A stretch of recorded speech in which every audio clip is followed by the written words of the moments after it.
Kalayatra ini baru kali ini saya menggarap. Wah, yang jadi bebannya sangat-sangat. Waduh, padahal ceritanya cuma Ramayana. Iya. Tapi konsepnya Kalayatra itu yang ada konfliknya Rama dan Rahwana tentang perbedaan cinta. Coba ditelaah untuk di dunia sekarang itu loh buat pegangan. Jadi kita punya jati diri yang sangat jelas. Tiga tokoh yang masuk ke dalam dunia Ramayana ini punya kondisi yang mungkin kalau anak zaman sekarang bilang ya anxiety. Anak tiga itu sangat penting untuk mencairkan cerita ini. Iya. Karena mewakili dunia sekarang ke lorong waktu dunia masa lalu. Jadi penonton dengan adanya anak-anak muda itu jadi ikutan bisa ngerelate. Kalau nonton Kalayatra hanya kulitnya saja kayaknya nggak kena di hati. Drama musikal ada dialognya juga. Musiknya drama tari juga ada, tapi musiknya gamelan. Drama tari ini kan ya menari, ada menyanyinya, berakting juga. Membangunnya emosinya tuh kayak gimana sih?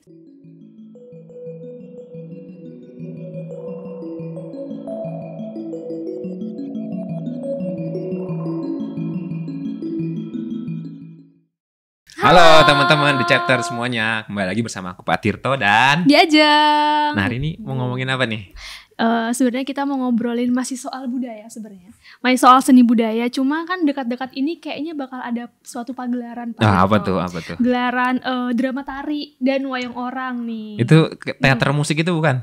Iya musik, tapi ini tradisi sebenarnya, tradisional gitu ya. Judulnya Kalayatra kalau mau tahu. Kalayatra. Ini langsung kita sambut aja ya narasumbernya. Kita mau ngobrol-ngobrol banyak nih sama yang berkecimpung di dalamnya gitu ya, yang memproduksi gelaran ini gitu. Ada Pak Kentus Barata selaku Ketua Paguyuban Wayang Orang Barata dan Pak Mas ya. Kayaknya lokasi muda ya Mas aja. Iya. Oke. Mas Prabowo Hanifianto selaku pimpinan produksi. Selamat datang. Terima kasih nih. Selamat datang. Terima kasih Mas Mbak. Iya, terima kasih udah menyempatkan ya sore-sore lagi. Iya, sore-sore nih kayaknya waktu-waktu pulang kerja lapar. ya. Kayaknya Mas boleh Bowo dimakan juga kalau lapar. Siap. Nah, ini kita mau ngobrol-ngobrol banyak soal gelaran drama tari gitu ya, drama tari. Judulnya Kalayatra, betul ya? Kalayatra. Itu nama acaranya ya. Yes. Tapi sebelum ngobrol lebih jauh, pengen tahu dulu sih sebenarnya profil dari Pak Kentus sama Mas Bowo-nya gitu. Boleh kenalin ke teman-teman sekalian nih. Boleh dari Pak Kentus dulu mungkin yang berperan paling penting nih ya. Iya. Yang muda dulu. Boleh siapa dulu? Sweet boleh. Sweet. Ya, perkenalkan nama saya Kentus, nama panggilan itu nama panggung, nama aslinya Teguh Ampiranto. Saya dari Wayang Orang Barata. Kebetulan saat ini saya ya sebagai pimpinan Paguyuban Wayang Orang Barata dan di karya Kalayatra ini saya sebagai sutradara. Oke. Terima kasih lah kan. Oke, selamat sore teman-teman. Jadi nama saya Prabowo Hanifianto ya. Panggilannya Bowo, tapi kadang-kadang juga dipanggilnya Mas Bowo. Kalau sama teman-teman ya. Kalau nama panggungnya itu Mas Bowo gitu. Nah, di sini saya dari Kagama Beksan. Jadi Kagama Beksan itu keluarga alumni Universitas Gadjah Mada yang berkecimpung di dunia tari tradisi. Gitu. Jadi di sini di Kalayatra ini saya pribadi menjadi pimpinan produksi atau istilahnya ketua panitia lah gitu, bisa dibilang seperti itu. Nah, jadi di Kalayatra ini Kagama Beksan itu bersama-sama dengan Barata membuat sebuah pagelaran drama tari ya. Drama tari yang kita kasih judul si Kalayatra itu tadi. Kira-kira seperti itu. Ini kita mau tahu lebih jauh soal Kalayatranya itu sendiri ya. Nah, tapi penasaran sama ini berarti anaknya Pak panggilan Pak Kentus saja nih. Bisa Pak, Mas, Dek, nggak apa-apa. Pakai nama panggung berarti ya? Iya, nggak apa-apa, Kentus saja yang itu simple. Sebelumnya nama panggung Pak Kentus Barata ini ada sejarahnya nggak sih? Boleh diceritain? Ada hubungannya sama Mahabharata nggak ya? Kira-kira? Atau nama ininya mungkin yang orangnya ya? Bukan, jadi kalau orang Jawa tuh kalau kecil ya, kalau waktu kecil pasti ada panggilannya itu yang sesuai dengan bentuknya. Dulu saya dipanggil Kentus, kenapa? Kentus, tahu nggak Kentus? Enggak. Tahu nih. Ya. Jadi bentuk badan saya waktu kecil itu gede, gemuk. Kentus itu anak kodok gitu. Bahasa Jawa itu. Kok jadi nggak enak? Enggak apa-apa. Itu kan nama sebutan aja. Jadi iya. Anak kodok itu kalau ada musuh datang, bahaya yang mendatangi, dia akan membesar sendiri gitu. Jadi terus waktu itu agak cerita dikit nggak apa-apa ya? Boleh, panjang juga nggak apa-apa, boleh. Di ketoprak humor di RCTI itu karena saya sering main, jadi panggilan Kendus itu semakin populer. Terus main di wayang orang Barata tetap dipanggil Kendus, jadi nama panggung itu. Oke. Gitu. Kalau maaf tadi ketoprak itu Ketoprak humor. Humor. Kayak seni Wayang pertunjukan, orang kan? seni pertunjukan tradisi. Iya. Ada wayang orang, ada ketoprak. Kalau wayang menceritakan tentang Mahabharata dan Ramayana, kalau ketoprak menceritakan tentang sejarah-sejarah kerajaan yang ada di Nusantara ini, kayak Singosari, oke. Majapahit, Mataram gitu. Bahkan ada dongeng-dongeng seperti Maling Kundang dan sebagainya kan bisa diketoprakkan gitu. Ciung Wanara gitu. Tapi dulu pertama kali terjun ke dunia wayang orang tuh gimana, Pak?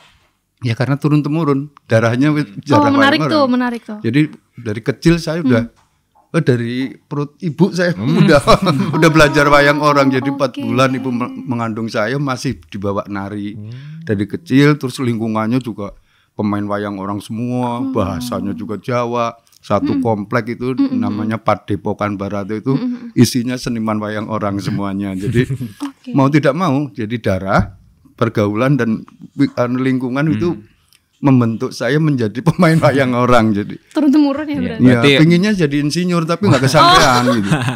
Jadi insinyur wayang orang Iya, aja. insinyur. Berarti bener ya 10 tahun tapi pengalaman kerja 9 tahun tuh bener ya. Udah ada ini. Nah, kalau dari Mas Bowo sendiri ini memang pimpinan produksinya secara umum apa memang sering di bagian drama tari atau wayang orang? Sebenarnya kalau ini di Kagama Beksana sendiri tuh saya ini baru pertama kali sih Mas. Jadi pimpinan produksinya gitu ya. Jadi kalau biasanya kalau di Kagama Beksana itu saya hanya sebagai penarinya aja. Penari gitu. Cuman mulai dari tahun lalu kita coba bikin ada pagelaran seperti kayak festival tari gitu. Nah itu saya udah mulai coba dipercaya jadi art director gitu untuk ngekonsep. Nah di tahun ini Kagama Beksana pengen bikin drama tari ini, saya dipercaya untuk jadi pimpinan produksinya gitu. Jadi ini emang istilahnya baru pertama kali sih untuk jadi pimpro. Biasanya ya jadi penari, emang dari kecil juga sih. Tarinya biasanya tari apa? Kalau saya itu spesialisnya sebenarnya tari Jawa. Tari Jawa ya Solo maupun Jogja gitu sih. Memang ini ya yang tradisional ya, bukan break dance. K-pop enggak ya? Ntar siapa tahu bisa tari Jawa sama K-pop. Gimana? Nah tadi banyak ini ya, ada kayak drama tari, kemudian wayang orang. Kalau drama tari itu dengan teater musikal itu sama apa beda sih sebenarnya? Boleh silakan.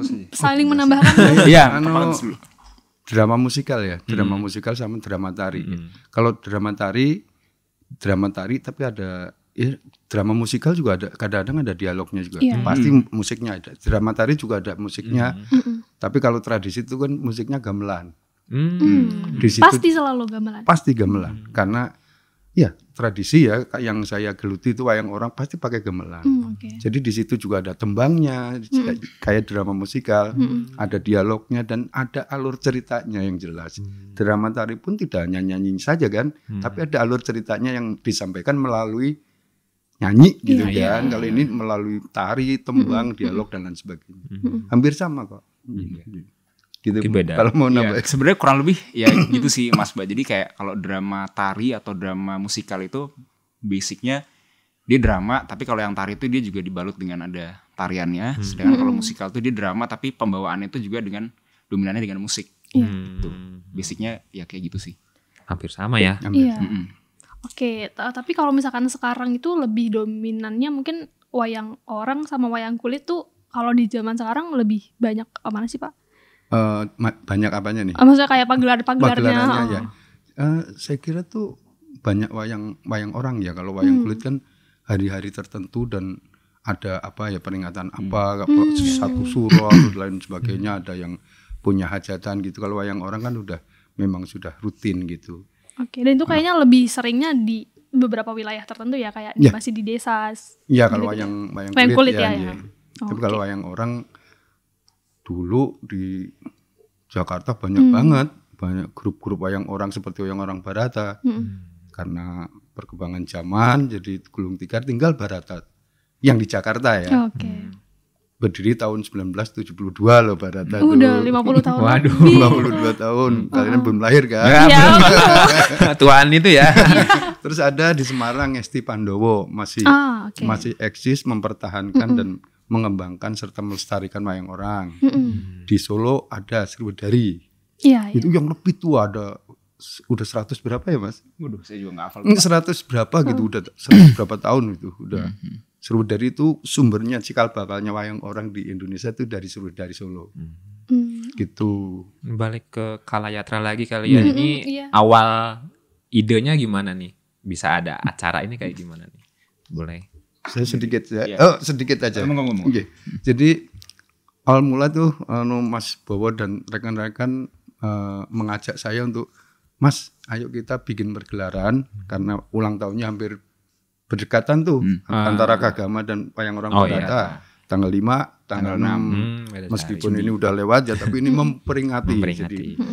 Jadi ayo bikin wayang. Tantangannya Mas Bowo waktu ke saya, tapi yang beda Mas, jangan kayak wayang orang seperti biasanya gitu. Yaitu tercetuslah gimana kalau itu lorong waktu. Setuju tuh.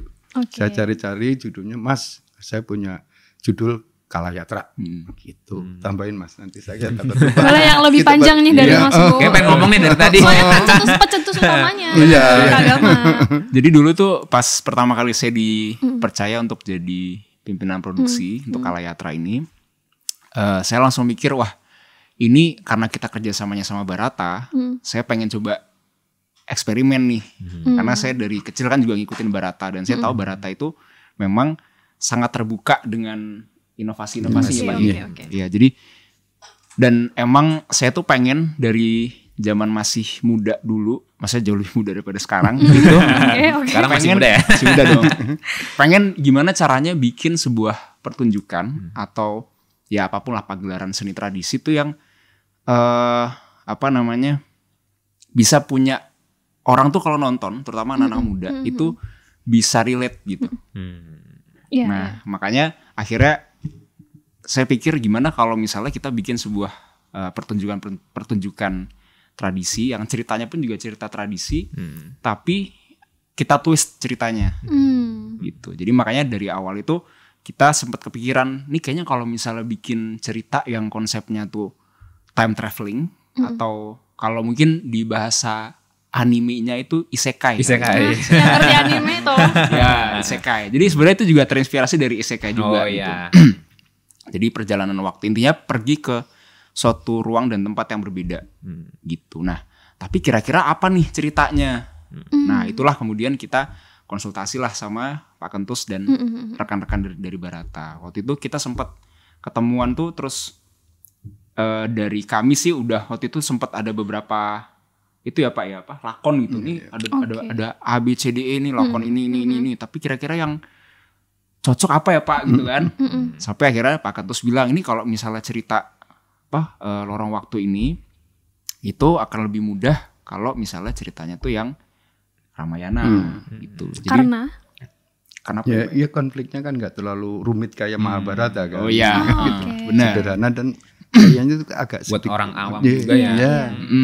Ya mungkin juga karena memang secara cerita kan dia mungkin lebih familiar ya Pak. Iya, si Ramayana dibandingkan yang Mahabharata, dan Mahabharata itu kan panjang sekali gitu. Konfliknya konflik internal keluarga, keluarga. Panjang gitu. Nah, jadi makanya waktu itu ngambilnya Ramayana, dan kemudian juga Pak Kentus juga mencetuskan untuk tagline atau judul si Kalayatranya ini gitu. Jadi Kalayatra itu sendiri sebenarnya kayak semacam brand pertunjukannya.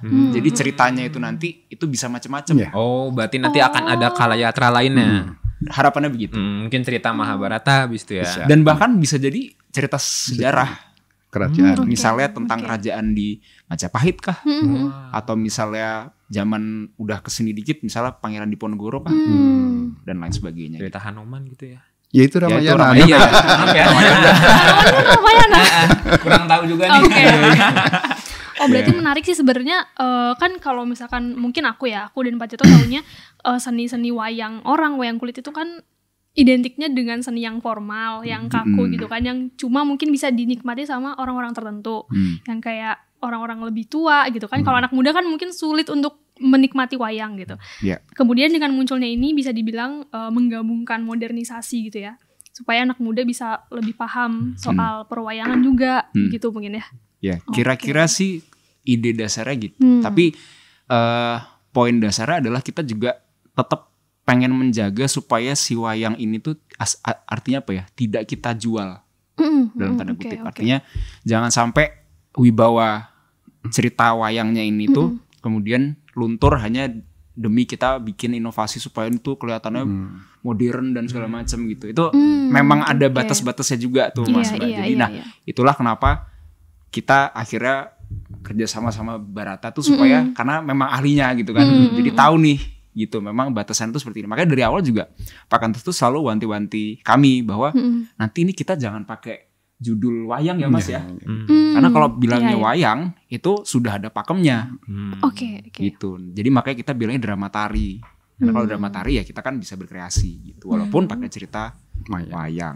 Berarti memang walaupun nge-twist ceritanya masih sesuai dengan ini ya. Cerita kisah-kisah dulunya itu ya. Nggak keluar lah ya. Pada dasarnya tetap sama. Maksudnya ujung-ujungnya tuh begini juga outcome-nya gitu. Walaupun di dalamnya tuh ada twist-nya tuh sampai ngalor ngidul lah gitu. Tapi tetap pada akhirnya outcome-nya sama gitu. Kalau buat kayak aku nih yang bener-bener nggak tahu tadi namanya nggak tahu ya.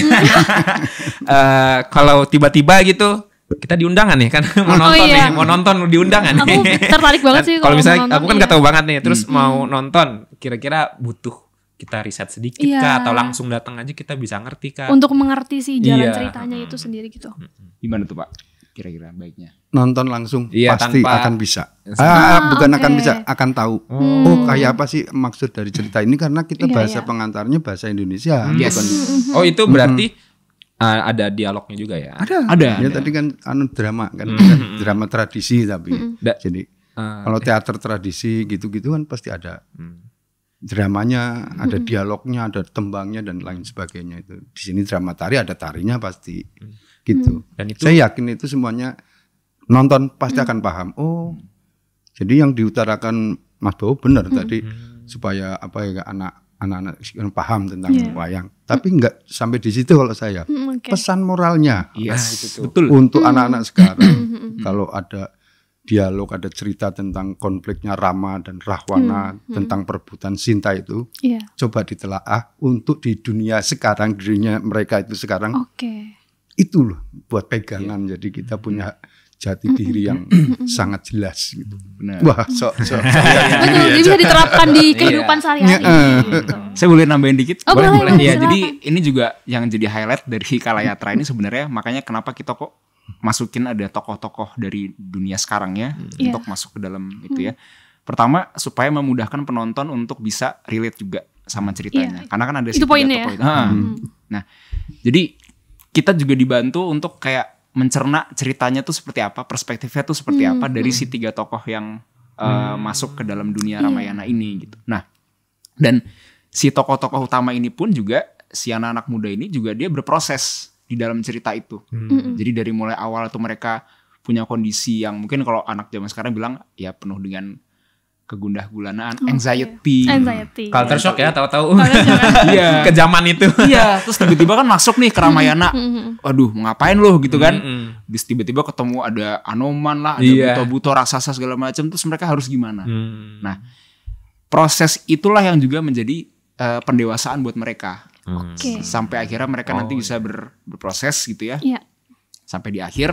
Nah, ketika nanti mereka tuh selesai dari si dunia itu, mereka tuh akan menjadi orang yang seperti apa gitu. Nah, jadi penonton ketika nonton pun juga jadi bisa dengan adanya si cerita anak-anak muda itu jadi ikutan bisa ngerelate gitu. Iya ya, kalau misalnya gue jadi dia, awalnya gue begini terus tiba-tiba masuk ke dunia ini, gue gini-gini, akhirnya gue bakal jadi kayak gimana ya gitu. Gampangnya ingatlah film Narnia. Nah, benar. Ya, Itu gitu. mirip seperti Narnia ya. Kayak Narnia gitu. Oh jadi nggak hanya POV-nya aja, tapi juga kita melihat mereka berproses dan berkembang di situ. Berarti mereka nanti juga bertemu dengan nanti entah ikut perang atau segala macam gitu juga berarti ya. Yes. Oh berarti tiap tokoh tuh ada ketemu sama tokoh lain juga gitu ya? Ikut merasakan. Iya. Oke. Nanti nggak bisa cerita banyak semua nanti. Iya. Nanti terus spill. Spoiler dong. Tahan, kita harus menonton itu. Pengen nyobain ya yang benar-benar awam Iya, gitu kan ya. Nanti kita promosi Boleh lah juga. ya. Iya, kita akan mempromosikan. Dapat tiket gratis nggak nih? Gimana nih? Iya, mumpung lagi ngomongin ini, acaranya kapan tuh Kalayatra? Tanggal 10 Agustus. Boleh Boleh mana di- di Oh iya, Ke teman-teman. Nanti Kalayatra itu tanggal 10 Agustus 2024 jam 7 malam di Gedung Kesenian Jakarta. Kalau ininya tiketnya bisa dibeli di mana? Tiketnya nanti bisa dicek di IG-nya Kalayatra @kalayatra.kagama. Oke. Editor gitu. tolong bawah. Dikasih tolong ya. Oke, ini sebenarnya penasaran sih sebelum nanti ke gelarannya gitu ya, pertunjukannya. Mau throwback dulu selama latihan, persiapan juga tantangan-tantangan mungkin ya yang iya, dihadapi nih boleh untuk tuh. mengumpulkan semua orang berapa iya. ratus mungkin ya. Bagi ini pimpinan produksi nih. Iya betul. Ini kayaknya agak mumet. Perdana loh, Betul. perdana. Boleh itu Oke. persiapan berapa lama? Iya. Kalau untuk konsep cerita dan segala macam itu udah dari setahun yang lalu ya. Iya, karena justru yang cukup menantang kalau misalnya bikin pagelaran tuh kan ya dari konsepnya ya, Pak. Jadi dari konsep ceritanya itu dari setahun yang lalu. Ketemu Pak Kentus tuh juga udah menjelang akhir tahun. Nah, untuk ngebentuk panitia dan karena ini kan kita komunitas ya, komunitas alumni itu. Iya. Itu juga sebenarnya udah cukup lama sih dari akhir tahun lalu gitu. Nah, cuman memang proses sempat ada vakum juga beberapa kali dari Kagama Beksannya karena kan ya pada dasarnya kan kita adalah ya orang-orang yang kerjanya macam-macam gitu. Ada kesibukan lain. Ada kesibukan Iya. lain-lain gitu. Jadi memang tantangannya kalau misalnya di komunitas yang bukan ini kan hanya sebagai komunitas minat lah seenggaknya ya. Itu jadi ngumpulin orang-orang untuk bisa ngurus ini kepanitiaan ya. Dan juga untuk latihannya pun juga kan kadang-kadang ada yang nggak bisa atau mungkin kayak saya pribadi juga kadang-kadang harus kemana Iya. gitu. Jadi pas latihan nggak bisa datang apa segala macam gitu. Jadi persiapan yang kita bener-bener baru istilahnya on fire banget itu kira-kira mungkin dari bulan Juni kemarin tuh. Wah, bulan juga ya. Juni Itu cukup kemarin. cepet sih. Iya, cepet. Makanya kalau secara latihannya pun juga kita baru istilahnya latihan gabungan. Jadi kan kita latihannya tuh dipisah-pisah awalnya per adegan. Supaya efektif gitu kan. Karena kan per adegan itu yang banyak muatannya gitu. Nah terus baru dikumpulin itu kalau nggak salah malah awal bulan Juli ini apa ya? Baru awal bulan Juli nih yang benar-benar latihan bareng gitu. Terus sampai nanti gitu.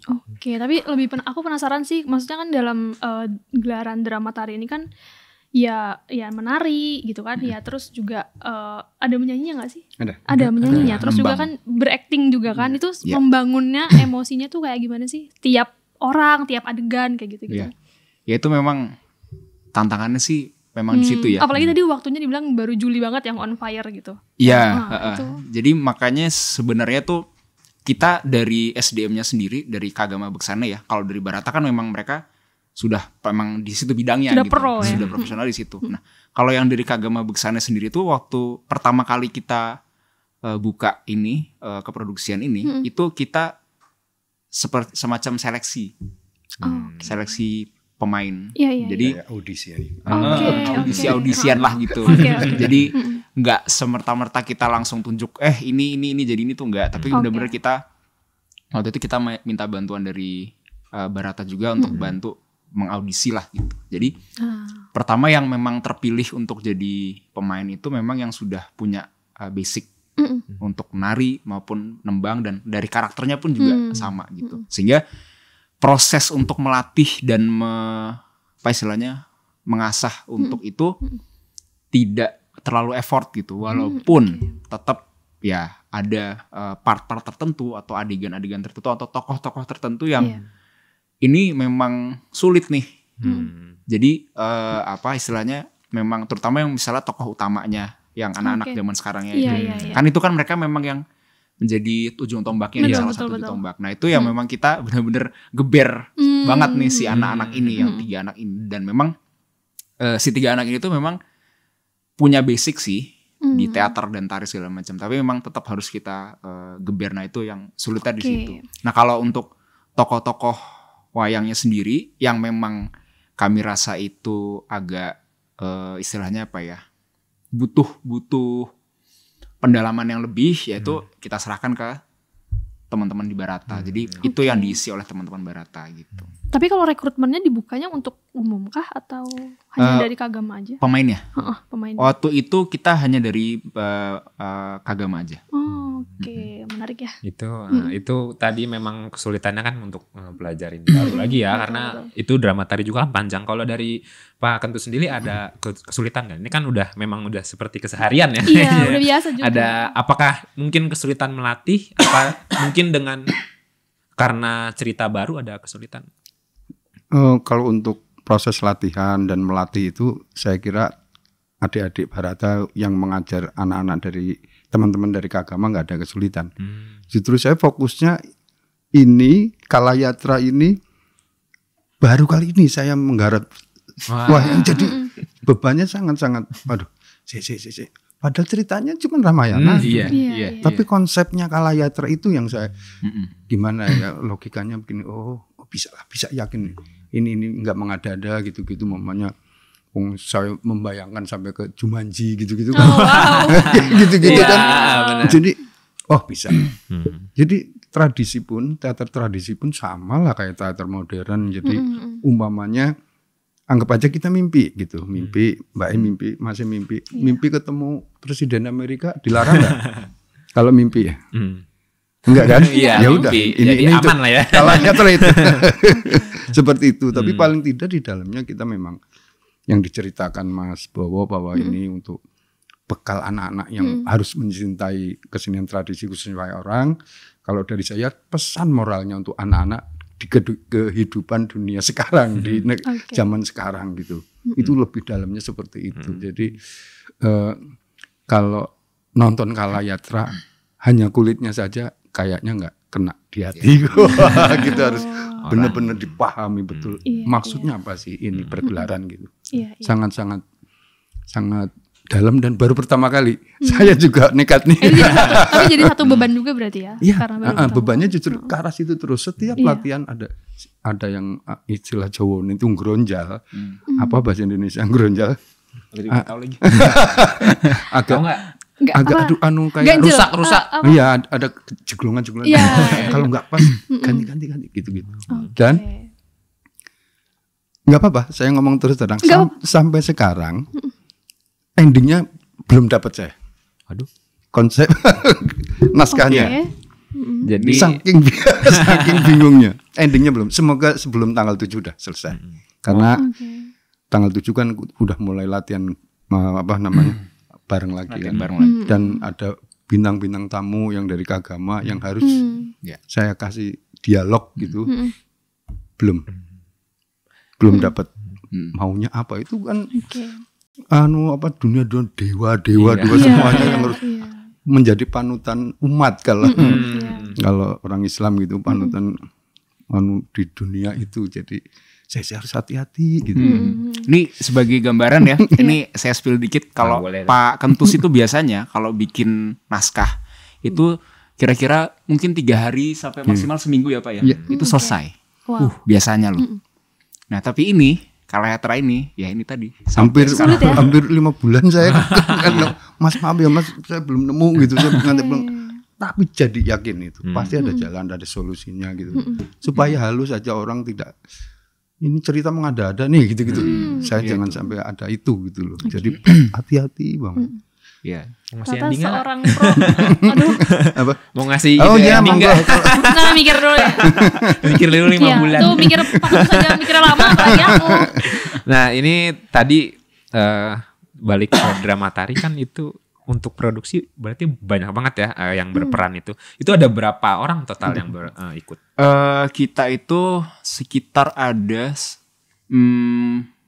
200 sekian. Itu udah semua ya. Udah. Kalau itu berarti memang ada musik juga. Nah, itu musik kan tadi gamelan ya. Gamelan. Itu gamelannya rekaman apa? Live. Oh live. Nggak ada Berarti ada. Oke, semua live. Ada yang main Live. juga ya. Iya, ada. Live. Itu dari Barata. Barata, Di iya. Barata. Berarti memang ada divisi khusus untuk Iya, gamelan. Ada. pengerawit namanya kalau Jawa tuh pemusik Iya. tuh pengerawit namanya.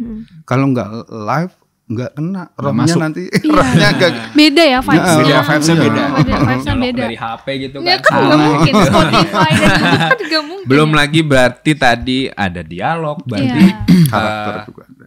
acting juga ya. Acting Acting pasti itu. sambil ini Iya. kan Gerakan, sambil pakem-pakemnya. nari. Waduh, itu repot banget. Berarti yang 3 anak muda tadi itu perannya paling banyak. Mungkin saya nggak bisa bilang paling banyak, tapi artinya bahwa itu dominan iya. Iya. Gitu. Tapi artinya masing-masing tuh udah ada porsinya. Tetap gitu. Karena tadi awalnya bilangnya apa? Per adegan dulu kan awalnya. Tapi kan mungkin mereka muncul di semua adegan Iya. ya. Berarti Iya, memang iya. itu yang Iya. ini juga ya. Kemudian jadi, membawa non cewek Mas. Anak 3 itu sangat penting untuk mencairkan cerita ini. Iya, iya. Karena dia mewakili dunia sekarang ke lorong waktu dunia masa lalu itu. Itu kalau dia nggak digeber terus nggak jelas nih. Itu tugasnya apa gitu. Tapi kalau benar-benar harus fokus banget ketiga anak ini. Makanya alhamdulillah adik-adik dan pemerannya itu bisa nari juga. Dia kadang-kadang anak-anak sekarang yang begini-begini tapi suatu ketika Iya, dia bisa nari harus bisa nari karena ada adegan dia itu dirasuki oleh mamanya. Ya jangan ngomong nanti kan. ya, Iya. sesuatu lah ya. Iya. Indrajit gitu sesuatu. kan. Iya. Indrajit gitu. Nah itu dia harus bisa nari gitu loh. Iya. Jadi beda Oh, berarti peran ya, iya. betul. Maksudnya dari yang peran mungkin ya katakanlah Kayak, biasa terus tiba-tiba berubah gitu. Itu Iya. yang waktu Iya. berubahnya itu yang harus tek gitu loh. Iya. Tiba-tiba Kalau bukan penari kan nggak bisa Iya, dia. Iya. bisa. Karena si Ramayananya sendiri ceritanya itu pure drama tari tradisi yang dengan pakem yang harus nari, harus suaranya halus, suaranya kasar gitu-gitu. Beda dengan anak 3 itu. Iya, iya. Iya. Udah anak 3 begini-begini sana tetap nari aja. Jadi Iya. itu loh. Daya tariknya sangat luar biasa sekali itu. Dan Iya sih, itu tantangannya untuk bisa cari keseimbangan Iya. antara yang ini kan udah berpakem, sedangkan yang Iya, ini tuh loose gitu. Iya. Nah, cara ngawininnya itu yang itu tantangan Oh, banget. Itu sulit gitu. banget. Oke. Gitu. Kalau ini nih ada lagi kemudian kostum nih. Nah ini kostumnya kan Make biasanya up-nya juga. iya itu kan wah segala macem tuh yang Iya. ada kayak di belakang tuh kan ada selendang Iya, gitu-gitu. iya. Itu kostumnya gimana? Ada kostumnya kebetulan wayang orang Barata kan punya lah semuanya gitu. Tapi yang 3 anak itu kan kostumnya kostum biasa. Kostum baju. Iya. Oh. Biasa ya. Keseharian Karena mereka kita lagi healing gitu. Iya, Iya, gitu. jalan-jalan gitu. Nah, itu loh yang Kaos ya. Waduh. Merek lah ya. Maaf ya disensor. Aduh, ya ampun. Nah itu kesulitan kostumnya juga ada nggak? Maksudnya untuk make up-nya juga, Oh, apakah enggak. make up khusus? Kalau Barata enggak, wayang orangnya enggak. Semuanya bisa sendiri.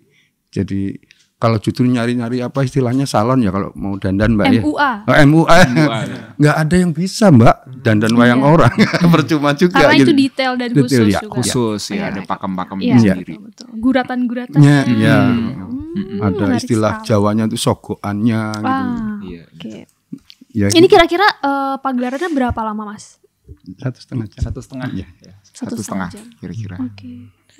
Cukup lah ya. Itu nanti acaranya langsung drama Ramayananya kah apa ada Ada tarian opening, pembuka ya. opening?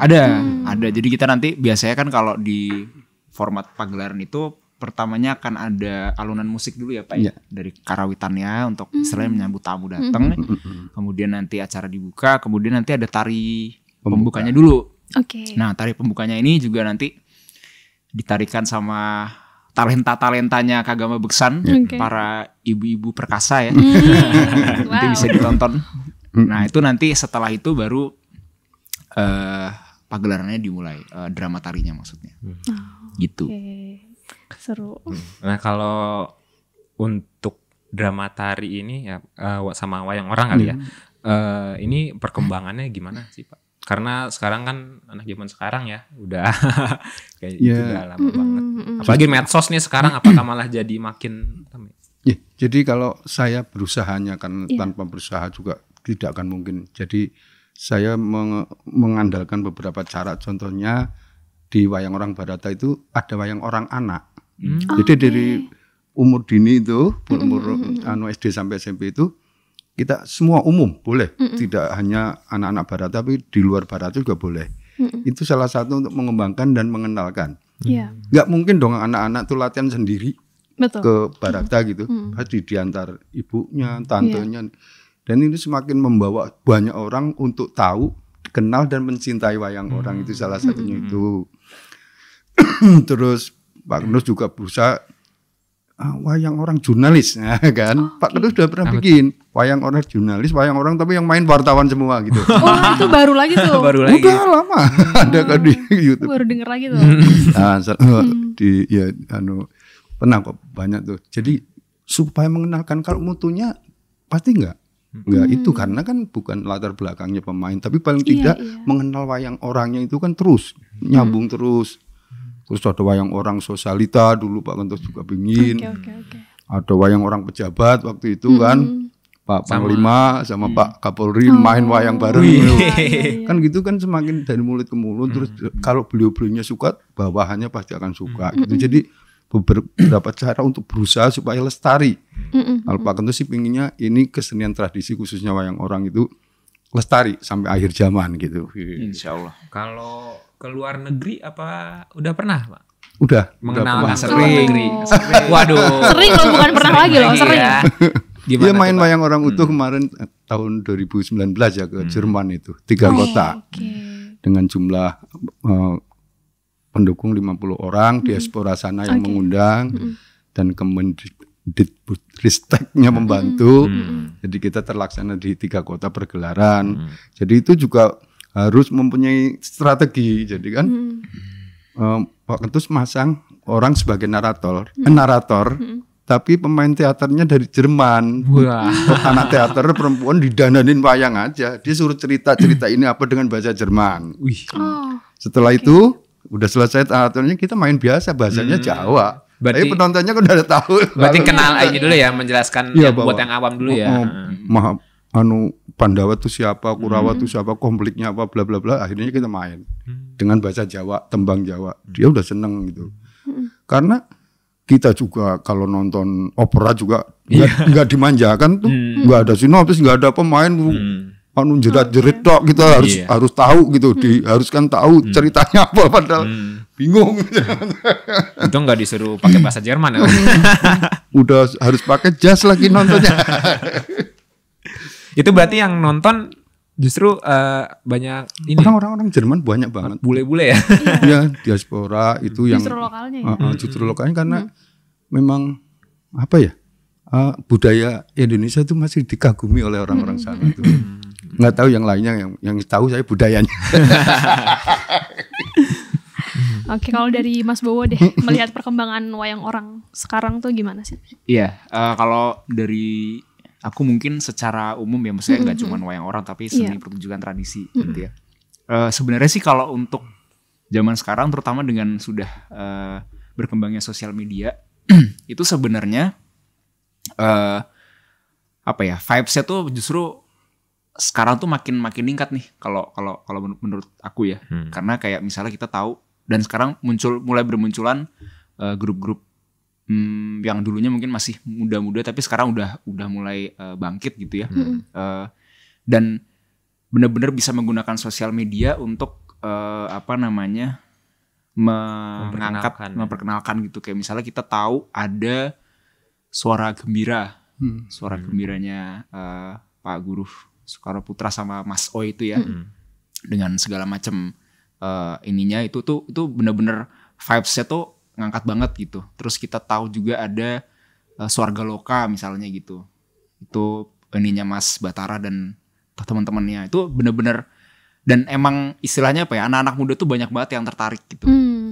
Nah jadi justru dengan perkembangan sosial media sekarang itu menurut saya pribadi justru malah emang trennya tuh makin banyak anak-anak yang juga jadi kepo gitu. Dan sekarang juga banyak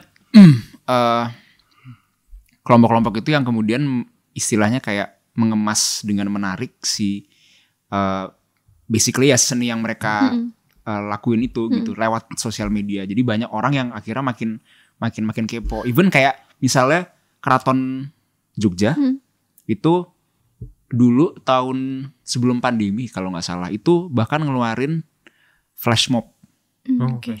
Jadi dari kawedanannya Krito Martowo namanya. Jadi kayak kementerian keseniannya ya kurang lebih gitu.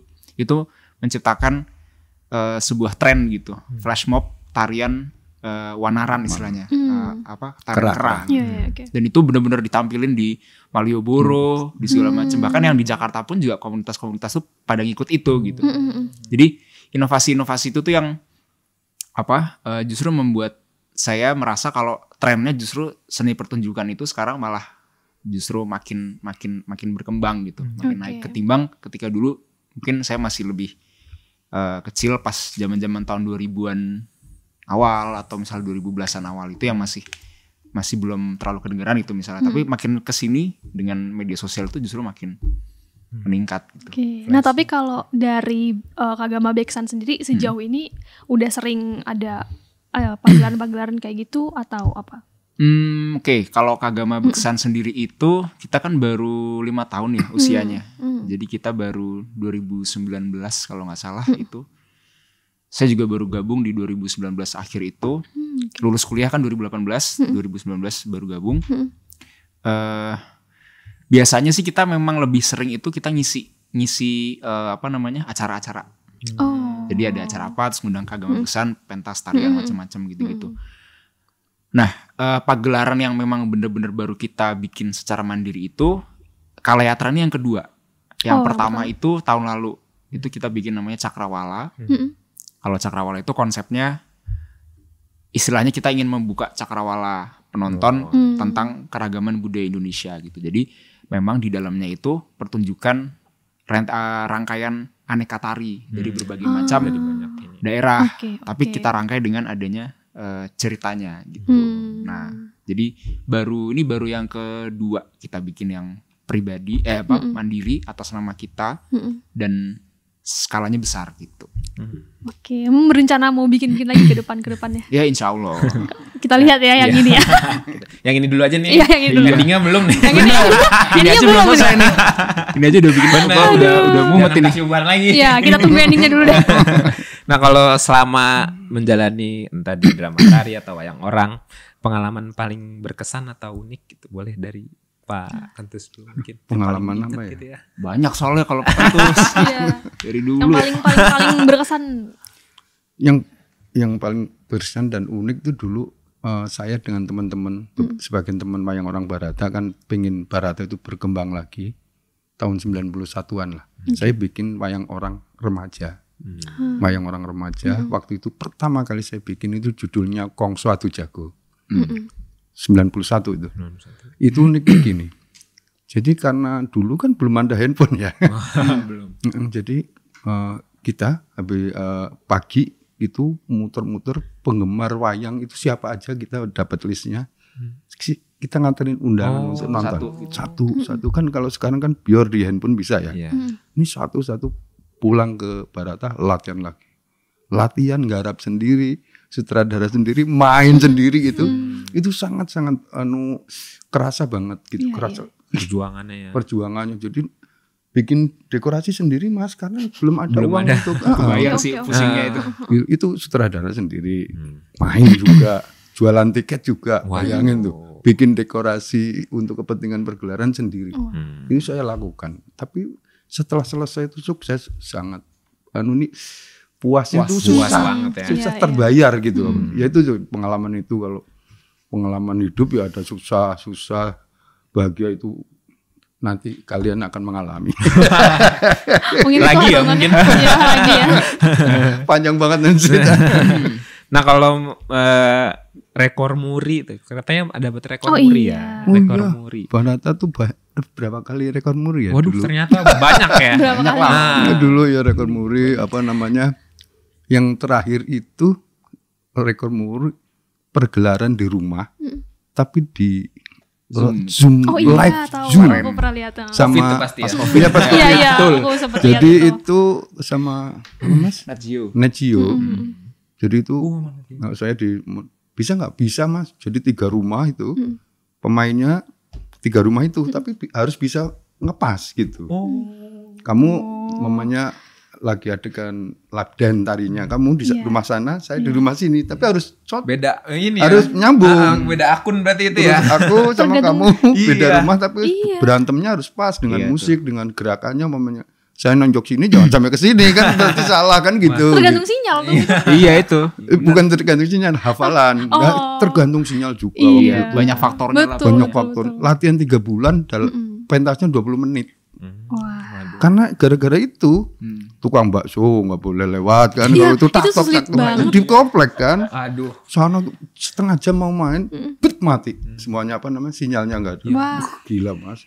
Deg-degan banget. Tapi akhirnya lolos dan dapat muri juga itu. Terus apa? Salyo Wirotomo itu wayang orang kolosal yang Pak Kentus bikin sama teman-teman ini dapat muri juga.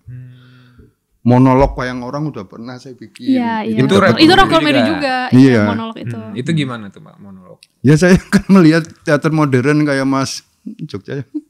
Mas Butet. Mas Butet, siapa gitu banyak iya, yang iya, monolog iya. terus Mbak Ebi Salma gitu monolog. Masa wayang orang nggak bisa monolog? Oh, mencoba akhirnya. Padahal wayang kulit dalangnya itu monolog Iya, dalangnya sore monolog, sampai betul. pagi. Masa wayang orang nggak bisa? Betul. Saya coba.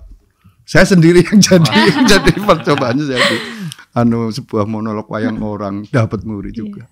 Banyak. Tapi dari rekor muri itu menjadi salah satu faktor juga nggak sih akhirnya wayang orang semakin populer gitu. Salah satunya ya sebagai populer paling tidak di lingkungan seniman semuanya. Jadi kalau oke. tadinya Mas Bowo dan teman-teman nggak tahu Barata jadi tahu kan.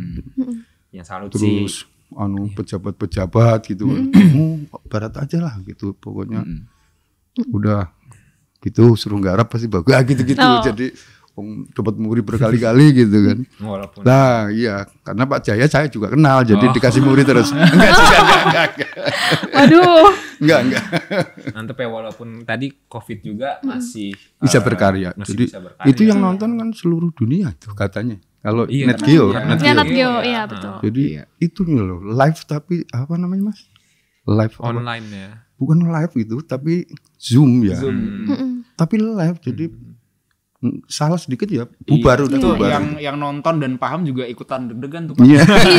Nanti kalau pas lagi mau mukul terus tapi ini ngelek kan Betul. jadi kayak Iya, aduh malu sih. iya. Orang mikirnya sinyalnya soalnya. Itu ada dialognya, ada numbangnya, ada tarinya itu. Ya kayak wayang orang. Jadi satu petak rumah gitu, satu adegan terus itu. Tapi harus nyambung dengan adegan yang sana. Iya. Belum lagi tadi ya kalau ada suara-suara. Mungkin pemeran juga, "Mah, jangan berisik dulu." Ah. Mau tampil gitu.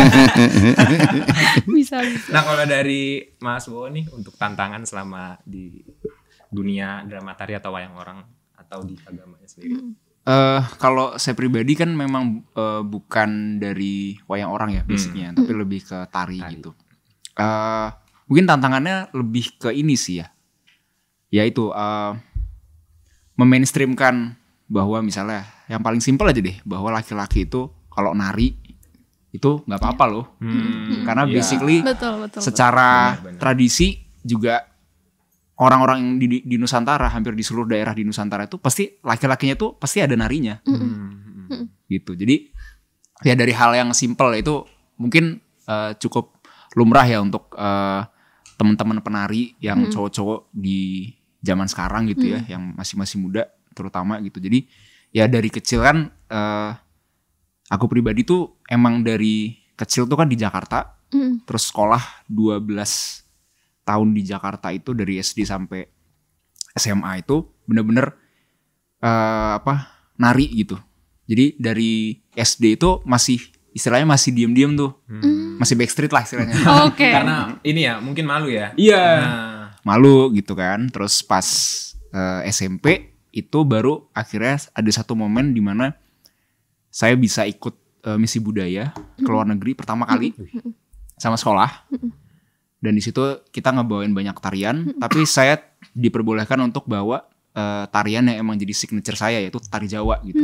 Sendirian gitu. Dan itu rasa apa ya bangganya tuh luar biasa gitu ketika bisa ini loh ibaratnya dari delegasi teman-teman itu yang benar-benar bisa nari itu cuman kita doang gitu. Dan nariin tarian itu terus dapat apresiasi dari orang-orang bule-bule itu. Itu rasa puasnya tuh gede banget gitu. Karena bener-bener kayak apa ya, rasanya tuh kayak udah membanggakan ya orang tua, ya leluhur juga, dan teman-teman dan semua gitu. Jadi dari situlah kemudian mulai pede tuh untuk memperkenalkan diri bahwa gue tuh sebagai seorang cowok tapi nari nih, dan nari itu justru bikin asik gitu. Malah prestasi lah gitu. Dan itu akhirnya terus sampai SMA, bahkan sampai kuliah pun ketika kuliah di UGM di Jogja juga masih lanjut bahkan eksplorasi gitu, sampai bahkan lulus kuliah sampai ikut di Kagama Beksan juga. Ini walaupun tantangannya masih tetap sama, gimana caranya untuk istilahnya apa ya, menyadarkan dalam tanda kutip teman-teman yang muda-muda ini bahwa culture kita tuh luas loh, banyak. Dan salah satunya ya diolah gerak ini, yaitu tari gitu. Dan lo bakalan bisa belajar banyak banget filosofi hidup dari tarian-tarian tradisi kita gitu. Khususnya dalam hal ini misalnya yang Barata dan juga Kagama Beksan Geluti itu tari Jawa gitu. Dari posisi-posisi tubuhnya, gerak-gerakan detail tangannya itu masing-masing tuh ada makna-maknanya gitu. Dan itu bener-bener kaya banget gitu. Jadi kalau misalnya kayak kita kan sekarang senang dengan kata-kata mindfulness, stoicism, dan segala macam. Itu sebenarnya di budaya kita tuh ada sebenarnya. Cuman kitanya aja nggak explore gitu. Nah, seni tradisi ini membantu kita untuk bisa mengeksplorasi nilai-nilai itu. Jadi kan sebenarnya seni tradisi itu kan kayak istilahnya apa ya, bahasa kita untuk mengejawantah itu apa ya? Mengkristalisasi nilai-nilai gitu. Dari gerak kah, dari lagu kah atau apa gitu. Berarti sebenarnya dengan adanya komunitas ini di Beksan juga jadi salah satu keuntungan juga ya. Kalau buat Mas yang suka nari gitu loh. Iya, jadi wadah lah. Jadi wadah, jadi benar satu keuntungan juga gitu. Betul. Nah ini harapan deh mungkin ya. Tadi lagi bahas ini juga. Harapan dan rencana deh ke depan. Boleh siapa dulu? Monggo mungkin Pak Ketus dulu. Ya, jelas sekali harapannya saya mempertahankan, melestarikan dan mengembangkan kesenian tradisi khususnya wayang orang langgeng lestari sampai akhir zaman. Dan saya berharap juga ya selama ini memang pemerintah sangat membantu tapi belum fokus banget tentang budaya kan. Jadi memang beda ya, maaf nggak membanding-bandingkan ya, tapi paling tidak kayak kabukinya Jepang gitu. Gitu-gitu loh. Maaf bukan menghina tontonannya gitu-gitu aja, tapi pemerintah dan swasta mendukung penuh. Jadi yang mengembangkan dan melestarikan kabuki itu tidak harus loncat sana loncat sini, fokus kok. Begitu juga dan Jepang itu mengimitkan. Kamu belum ke Jepang kalau belum nonton kabuki gitu loh. Mengimitkan kepada seluruh dunia gitu. Saya juga pinginnya gitu. Kamu belum ke Jakarta kalau belum nonton wayang orang Barat kan gitu-gitu loh maksudnya gitu. Jadi itu dukungan dari masyarakat, pemerintah itu sangat-sangat penting banget untuk lestarinya dan berkembangnya seni budaya di Indonesia itu. Ya, kalau dari saya mungkin sebenarnya harapannya itu mungkin lebih secara umum aja sih ya. Jadi buat teman-teman terutama yang masih muda-muda nih, kita kan sekarang udah mulai sadar dengan identitas kita sendiri sebagai seorang bagian dari sebuah bangsa lah gitu istilahnya gitu. Dan udah banyak kok yang emang pengen eksplorasi tentang dan kepo-kepo tentang jati diri kita masing-masing gitu kan. Nah, ayo kita manfaatin momen ini untuk kita bisa eksplor lagi justru apa yang udah kita punya gitu. Dalam hal ini di bidang kami ya di seni tradisi gitu, dan karena memang itu banyak banget gitu. Dan seni tradisi itu juga kan salah satu basisnya ada di sastra atau cerita gitu. Nah, mungkin teman-teman juga bakalan bisa paham bahwa di dalam cerita itu tuh banyak hal yang bisa teman-teman relate dengan kehidupan teman-teman masing-masing. Kayak misalnya di wayang kan kita ada Ramayana, ada Mahabharata gitu. Kalau teman-teman pengen explore lebih jauh lagi sebenarnya itu banyak kasus-kasus masa kini gitu ya, yang sebenarnya tuh udah ada di masalah itu tuh udah ada di cerita-cerita yang lama gitu. Dan sebenarnya itu sudah nenek moyang kita tuh udah bikin cerita-cerita itu dengan penyelesaian masing-masing yang khas Nusantara ya. Karena cerita Mahabharata dan Ramayananya kita tuh berbeda ya Pak ya dari yang di India gitu. Kita itu sudah diolah sedemikian rupa gitu. Jadi sebenarnya banyak kok yang bisa kita explore gitu. Jadi dan harapanku pribadi semoga sih mulai banyak teman-teman generasi muda yang bukan hanya tertarik tapi juga tergerak untuk berbuat gitu. Jadi bukan cuman kayak oke, gue tertarik gitu, tapi juga ayo misalnya kita kumpul bareng bikin komunitas nanti. Iya. Jadi benar-benar kayak bikin sesuatu gitu, bikin karya gitu. Sekarang kan mau bikin karya dalam apalagi digital gitu ya, kan udah gampang banget nih. Kayak bikin konten apa segala macam tuh udah gampang banget gitu. Ayo kita sama-sama kita explore sedalam-dalamnya gitu. Karena nggak bisa dipungkiri juga walaupun memang istilahnya sumber-sumber sejarah dan budaya itu masih ada, tapi kayak misalnya di Barata sendiri gitu ya, generasi-generasi sepuhnya kan juga ya pada akhirnya kan mereka juga akan pergi gitu. Nah mumpung masih pada ada nih orang-orang yang bisa kita tanyain, orang-orang yang bisa kita jadiin panutan dalam hal budaya dan seni itu, ayo digali gitu, di explore gitu. Jangan sampai kita nanti nyesel. Jangan sampai nih yang paling bikin saya sedih adalah kalau saya harus belajar wayang orang tapi harus ke Belanda misalnya gitu. Misalnya atau misalnya harus belajar gamelan kalau misalnya mau belajar gamelan tapi harus ke Amerika misalnya gitu. Karena misalnya maestro di sini udah kan pada nggak ada misalnya gitu. Itu jangan sampai gitu. Ya jadi ya itu buat teman-teman yang emang udah punya kesadaran itu, ayo kita buat sesuatu gitu. Dan itu mungkin ya bisa saya lakukan dalam wadah di Kagama Beksan ini dan dalam membuat Kalayatra ini bersama rekan-rekan dari Barata gitu sih. Yang mau explore ya budaya terutama drama tari atau tari itu ya bisa tuh, udah ada wadahnya nih ya. Budayanya bukan budaya culture itu. Apa tuh? Baju oversize. Sekarang nyebutnya culture tuh. Baju itu pop culture dong. Baggy pants. Sepatu. Tapi mungkin komunitas-komunitas kayak gini juga perlu diadain ya di kampus-kampus gitu, mungkin di berbagai provinsi gitu kan. Iya. Itu mungkin bisa lebih mendongkrak lagi gitu. Semoga banyak juga komunitas-komunitas lain. Betul. Ya terima kasih waktunya. Udah selesai nih kita. Mau ada lagi? Udah cukup. Kita nunggu akhir dari itu janji dulu. Oh iya benar. Endingnya dulu. Terima kasih buat Mas Bowo sama Pak Kentus ya atas waktunya ya. Sama-sama. Terima kasih banyak. Acaranya lancar ya. Amin. Nanti kita ketemu juga di sana lah ya. Siap. Nonton harus. Terima kasih. Pak tadi yang boleh promosiin lagi mungkin sebelum penutupan. Oke, buat teman-teman semuanya, Bapak Ibu, saudara-saudara, teman-teman, jangan lupa nonton pagelaran drama tari Kalayatra 2024. Tagline-nya yaitu Gejolak Jiwa Tercipta Satria Wiwaha. Tanggal 10 Agustus 2024 di Gedung Kesenian Jakarta jam 7 malam. Untuk pembelian tiketnya nanti bisa dicek di IG-nya Kalayatra yaitu @kalayatra.kagama atau juga bisa di @wo-barata. Itu IG-nya Barata. Gitu. Tepuk tangan dulu sekali lagi. Keren banget. Terima kasih juga buat yang udah nonton sampai habis. Jangan lupa like, komen, dan subscribe. Dadah. Sampai jumpa lagi. Terima kasih. Bye. Sami-sami. Terima kasih.